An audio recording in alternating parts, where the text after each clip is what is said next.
अबू बकर, अगर पूरे घर का असासा और पूंजी यही है तो घर में तुमने क्या छोड़ा?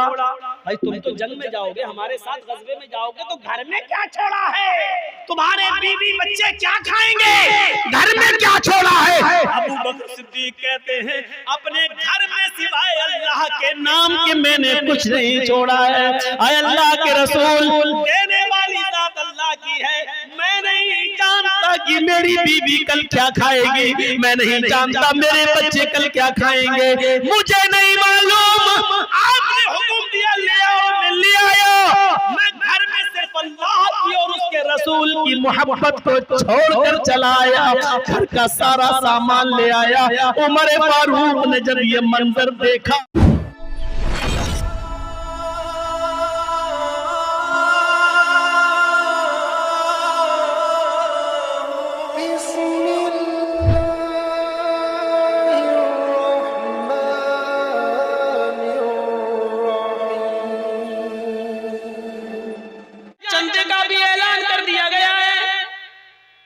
आज सहाबा-ए-किराम चंदा लाने के लिए तैयार हैं, सोच रहे हैं कि हम कितना दें कि आज नेकियों में आगे बढ़ जाएं, आज फला से नेकी में आगे बढ़ जाएं। हजरत उमर फारूक मुस्कुराने लगे, ऐलान सुनकर कहने लगे मुझे मालूम है अबू बकर के पास ज्यादा माल नहीं है, हमारे पास ज्यादा माल है।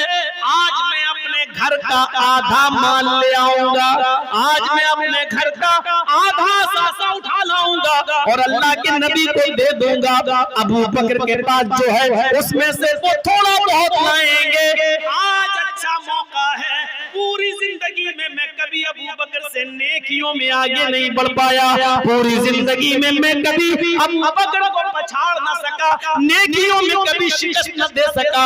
आज मैं अबू बकर को शिकस्त दे दूंगा, आज इतना माल दूंगा, अल्लाह के नबी को इतना चंदा दूंगा कि आज नेकियों में मैं अबू बकर सिद्दीक से आगे निकल जाऊंगा। आज नेकी में आगे बढ़ने का, फस्तबिकुल खैरात की आयत इनके ज़हन में थी, आज नेकी में आगे बढ़ जाऊंगा इंशाअल्लाह। ये कहकर सोचकर हजरत उमर फारूक अपने घर गए। हजरत अबू बकर सिद्दीक को पता भी नहीं कि उमर फारूक के दिल में ये चीज है, दिलों का हाल तो अल्लाह जानता है। उमर फारूक को क्या, खुद अल्लाह के नबी को, अबू बकर को क्या, खुद अल्लाह के नबी को भी पता नहीं है कि उमर के दिल में क्या है। थोड़ी देर के बाद सारे सहाबा कुछ न कुछ ला रहे हैं, कोई चादर लाता है, कोई कपड़े लाता है, कोई एक घोड़ा देता है, कोई एक ऊंट देता है, कोई कुछ देता है, कोई कुछ देता है। अबू बकर सिद्दीक भी आ चुके हैं। थोड़ी देर के बाद उमर फारूक भी पहुंच गए। उमर फारूक ने देखा अबू बकर सिद्दीक मुझसे पहले पहुंच गए, लेकिन कोई फर्क नहीं पड़ता, चलो पहले से क्या मतलब है, माल तो मेरा ज्यादा है। हजरत उमर फारूक ने भी अपना माल वहीं पर रख दिया। अल्लाह के रसूल ने अबू बकर सिद्दीक का माल देखा, हजरत उमर फारूक का माल देखा, उमर फारूक का माल ज्यादा था, तो आपने उमर फारूक से पूछ लिया, ऐ उमर इतना माल तुम लाए हो, इतना चंदा दे रहे हो, तो घर में तुमने क्या छोड़ा? हजरत उमर फारूक का जवाब सुनिए, ऐ अल्लाह के रसूल, मैं अपने घर में गया, मैंने अपने घर के सारे सामान को इकट्ठा किया, मैंने उसके 2 हिस्से कर दिए और हर चीज को 2 हिस्सों में बांट दिया। 2 कंबल थे, एक कंबल लाया, एक कंबल घर छोड़ दिया। 2 ऊंट थे, एक ऊंट लाया, एक ऊंट घर छोड़ दिया। 2 घोड़े थे, एक घोड़ा लाया, एक घोड़ा घर छोड़ दिया। 2 बर्तन थे, एक बर्तन लाया, एक बर्तन घर छोड़ दिया।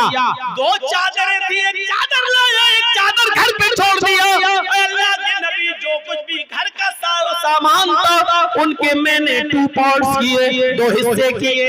एक हिस्सा मैंने घर पे छोड़ दिया और एक हिस्सा लेकर मैं वापस आ गया। अल्लाह के नबी, मैंने अपने घर का आधा माल दे दिया, आधा माल और आधा घर छोड़ दिया। अल्लाह के नबी मुस्कुराते हैं और मुस्कुरा कर कहते हैं बारकल्लाहु फी मालिकुम, अल्लाह तुम्हारे माल में बरकत दे, अल्लाह तुम्हारे माल में बरकत दे, तुम जो घर में छोड़ कर आए हो अल्लाह बरकत दे। हजरत उमर फारूक ने कहा आमीन। अब आपने सवाल कर लिया, अय अबू बकर तुम ये लाए हो तो घर में क्या छोड़ा? तुम्हारे पास जो सामान है तुम लाए हो तो घर में क्या छोड़ा? अबू बकर सिद्दीक का जवाब सुनकर उमर फारूक रो पड़े।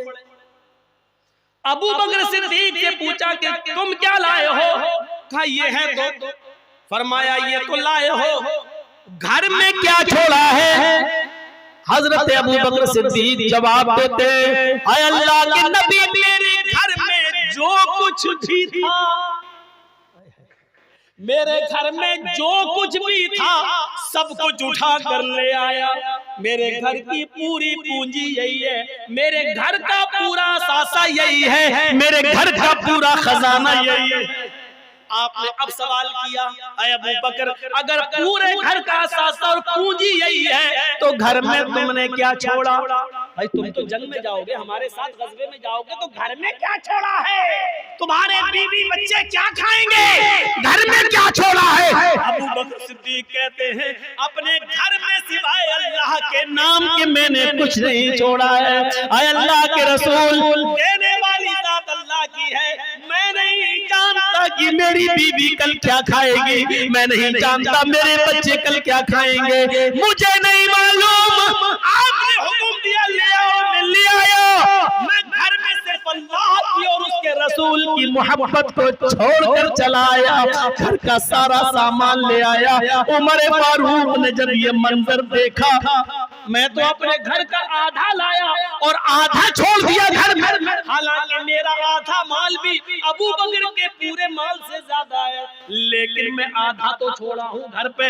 लेकिन अबू बकर की नेकी का क्या कहना, अबू बकर के जज्बे का क्या कहना, अबू बकर की कुर्बानी का क्या कहना, अबू बकर की इस नेक काम में आगे बढ़ने की कोशिश का क्या कहना कि वो अपने घर से सब ले आए। और जब नबी ने पूछा कि क्या छोड़ के आए हो तो अबू बकर का जवाब ये था कि सिर्फ अल्लाह का नाम घर में छोड़ के आया हो, अल्लाह और उसके रसूल की मोहब्बत को घर में छोड़ के आया। इधर उमर फारूक चीख पड़े आय अल्लाह मुझे माफ कर दे, आय अल्लाह मैं अबू बकर से नेकियों में कभी आगे नहीं निकल सकता, मैं अबू बकर से नेक कामों में कभी आगे नहीं बढ़ सकता। मेरे दिल में आ जाया कि आज इस नेक काम में मैं अबू बकर से आगे बढ़ जाऊंगा, लेकिन आज आय अल्लाह मैं माफी चाहता हूँ तुझसे कि मैं नेक काम में अबू बकर से कभी आगे नहीं बढ़ सकता। अल्लाह तू जज़ाए खैर दे अबू बकर को। अबू बकर ने साबित कर दिया कि मुझसे ज्यादा नेक काम में कोई आगे बढ़ने वाला नहीं। इस पोजीशन में गज़वे के लिए निकलते हैं। अब गज़वे में कौन जीता, कौन हारा, कौन छूटा, उस तरफ हम नहीं जाना चाहते, वो मेरे मौजू का हिस्सा नहीं है। बस बताना मुझे सिर्फ इतना है कि हजरत उमर फारूक नेकियों में आगे बढ़ने की कोशिश कर रहे थे, चाह भी रहे थे, ये कोई बुरा काम नहीं था, क्योंकि नेकियों में आगे बढ़ने का हुक्म तो खुद कुरान दे रहा है। फस्तबिकुल खैरात, नेकियों में आगे बढ़ने के लिए एक दूसरे से सदक़त करो, नेकियों में आगे बढ़ने के लिए एक दूसरे से बाजी मारो, नेकियों में आगे बढ़ने के लिए एक दूसरे से आगे बढ़ने की कोशिश करो। ये तो खुद कुरान ने कहा है। लेकिन हजरत उमर फारूक ने एतराफ कर लिया कि अबू बकर से मैं नेकियों में कभी आगे नहीं बढ़ सकता। यही वो ग़ज़वा है। और इस वाक़े को आपने सुना होगा जो हम सुनाने जा रहे हैं। मकसद ये नहीं है कि मैं सुना चुका हूं या नहीं, मकसद ये है कि जिस वाक़े को, जिस मौजू को मैं बोल रहा हूं उस मौजू से ये वाक़या टच है। मेरे भाइयों, किसी ग़ज़वे के अंदर हजरत उस्मान गनी ने 100 ऊंट दिए थे। हजरत उस्मान गनी ने 100 ऊंट दिए थे। जब अल्लाह के नबी ने चंदा मांगा तो 100 ऊंट दिए थे। उन 100 ऊंटों को देखकर अल्लाह के नबी इतने खुश हुए थे कि आपने फरमाया था, लोगों उस्मान को देखो, इन्होंने अल्लाह की राह में 100 ऊंट दिए हैं, कोई और है जो उस्मान के अलावा 100 ऊंट और दे दे। आप किससे कह रहे हैं? लोगों से। कोई और है उस्मान के अलावा? उस्मान को नहीं, उस्मान तो दे चुके 100 ऊंट। उस्मान के अलावा कोई और है जो 100 ऊंट और दे सके? अभी आपने इतना ही कहा, फिर उस्मान गनी उठ गए। नेक काम में आगे बढ़ने का जज्बा देखिए आप, मौका ही नहीं लिया दूसरे को उठने का। जैसे अल्लाह के नबी ने कहा कोई और है जो 100 ऊंट दे, झट से उस्मान उठ गए। अल्लाह के रसूल, अगर 100 ऊंटों की और जरूरत है तो मैं 100 और दे रहा हूं। आपने फरमाया, लोगों उस्मान गनी ने 200 दे दिए, अब मैं उस्मान के अलावा तुमसे बोल रहा हूँ, कोई और है उस्मान के अलावा जो 100 ऊंट और दे सके? कोई और है उस्मान के अलावा जो 100 ऊंट और दे सके? हमको इस गज़बे में ऊंटों की सख्त जरूरत है। अभी आप खामोशी हुए थे, किसी को मौका ही नहीं दिया उस्मान गनी ने कि फिर उठ गए। अल्लाह के नबी, अगर आपको और जरूरत है 100 ऊंटों की तो मैं 100 और दे रहा हूँ। यहाँ तो मनाना पड़ता है, अरे भाई दे दो, अरे 500 और दे दो। अजीब सा लगता है ना, एक आदमी 1000 दे रहा है, फिर मुझसे कहा 500, और वो देता है। और कभी कभी तो बहुत से लोग चाहते भी हैं कि मैं इतना दूं तो और मुझे मना के उठाया जाए तो फिर मैं और बढ़ाऊं। कुछ लोगों के दिल में भी ये होता, दिलों का हाल तो अल्लाह जानता है, लेकिन ऐसी कंडीशनें आती हैं दिलों में। हजरत उस्मान ने 100 और दे दिए, 300। अल्लाह के नबी ने कहा, उस्मान अल्लाह तुम्हें जज़ाए खैर दे। लोगों उस्मान 300 दे चुके हैं, अब मैं उस्मान के अलावा किसी और से बोलता हूँ, कोई और है जो 100 और दे दे। फिर उस्मान उठे,